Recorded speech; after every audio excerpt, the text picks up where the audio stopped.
네, 반갑습니다. GT입니다. 네, 오늘 우리 이제 배워볼 건 우리 미정계수법에 대해서 배워볼 거예요. 특별히 이제 오늘 미정계수법 중에 계수 비교법에 대해서 이야기를 한번 나눠보도록 하겠습니다. 이 미정계수법 하면은 말이 좀 어려워서 그렇지, 이제 한문을 생각해보면 미정 이름이 아니고 미정, 정해지지 않았다.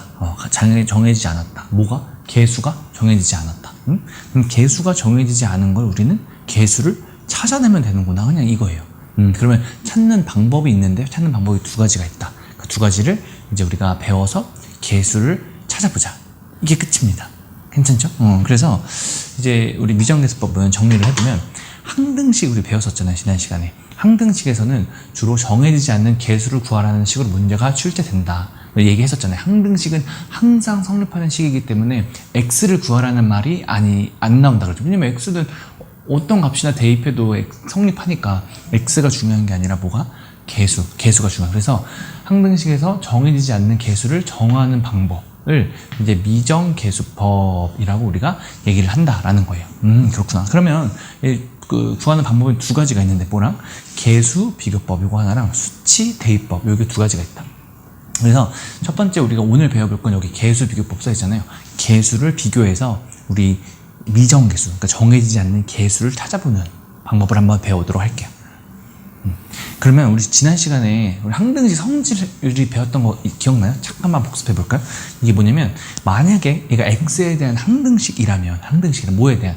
x에 대한, x가 주인공이야. x에 대해서 항등식이면 계수가 뭐가 되냐면, 얘가 지금 계수가 되죠. 또는 얘가 상수가 되는 거죠. 그죠? 그러니까 이 친구들, 이런 문자들을 찾는 거예요. 그럼 뭐냐면, x에 대한 항등식이 되려면 얘 ax 플러스 b는 0이 돼야 되잖아요. 0. 왼쪽도 0, 오른쪽도 0이 돼야 되는 거잖아요. 그죠? 그러려면은 어떻게 돼야 되냐면, 그러려면 a도 0이고 b도 0이어야만 저게 성립하는 거잖아요. 우리 지난 시간에 했으니까. 그러면 마찬가지로 얘가 또 x에 대한 항등식이라면 또 똑같이 어떻게 돼요? 이 전체가 0이니까 이 앞에 얘의 계수들이 다, 이 친구들이 다 0이 돼야 되겠죠. 그러니까 a는 0, b는 0, c는 0이다. 이렇게 되는 거고, 그죠? 그 다음에 얘 x에 대한 항등식이면 이번에 왼쪽 식이랑, 그러니까 오른쪽 식이 이렇게 있는데 얘 지금 똑같잖아요. 그럼 왼쪽이랑 오른쪽이랑 어떻게? 똑같아야 되겠죠, 그죠? 그러려면 어떻게 x 앞에 있는 개수랑 x 앞에 있는 개수랑 똑같아야 되니까, a랑 a 다시랑 똑같다, 이렇게 되는 거고, 그 다음에 이제 여기도 b랑 b 다시랑 똑같다. 그래서 b랑 b 다시랑 똑같다, 이렇게 가져가시면 되겠습니다. 괜찮죠?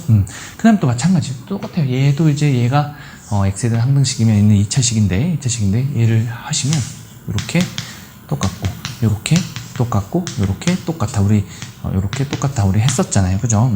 이게 계수비교법이에요. 계수비교법이 뭐냐면, 왼쪽이랑 오른쪽이랑 지금 똑같다라고 우리가 놓고 문제를 풀고 있잖아요. 이게 바로 계수비교법입니다.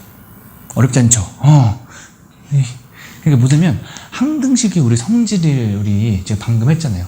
항등식의 성질을 이용한 방법으로 양변의 무슨 항, 동류항, 종류가 같은 항, 동류항의 계수를 비교해서 미정계수를 정하는 방법이다. 그래서 너무 쉬워요. 그래서 어떻게 하시면 되냐면, 내림차순 정리하시고, 왜 내림차순 정리하냐면 보기 편하라고. 이렇게 바로바로 내림차순 정리하면 여기도 내림차순, 여기도 내림차순이면은 두 개 비교하기가 편하잖아요. 그래서 내림차순 정리한 다음에 동류항끼리 개수를 비교하자, 이렇게 되는 겁니다. 오, 선생님 너무 쉬운데요? 맞아요, 너무 쉬워요. 그러면 예제 한번 해볼까?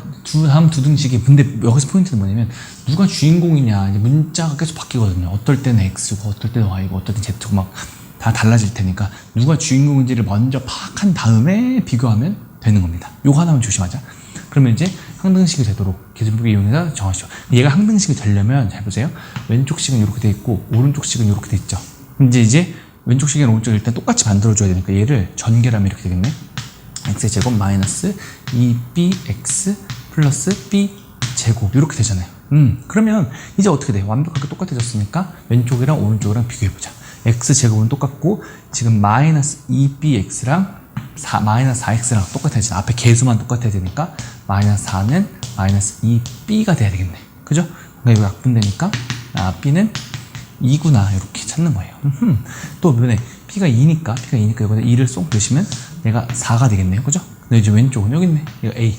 그러니까 어떻게 돼? a는 4다. 그래서 a는 4, 이렇게 구하시면 되겠습니다. 얘도 왼쪽 것도 해볼까요? 이 친구도 좀 이렇게 x제곱, 여기도 2차식 이렇게 돼 있네요. 그럼 이제 어떻게 돼? 일단 x에 대해서 정리를 하자고요. x에 정리를 하면은 얘는 x의 제곱, 얘를 전개해 주시면 플러스 3x, 그다음 마이너스 3 풀어주시면 마이너스 3 플러스 b 이렇게 되는 거잖아요. 그렇죠? 그러면 왼쪽 이제 x 앞에 있는 개수가 a, 오른쪽에 x 앞에 있는 개수 플러스 3, 얘가 플러스 3이랑 똑같다.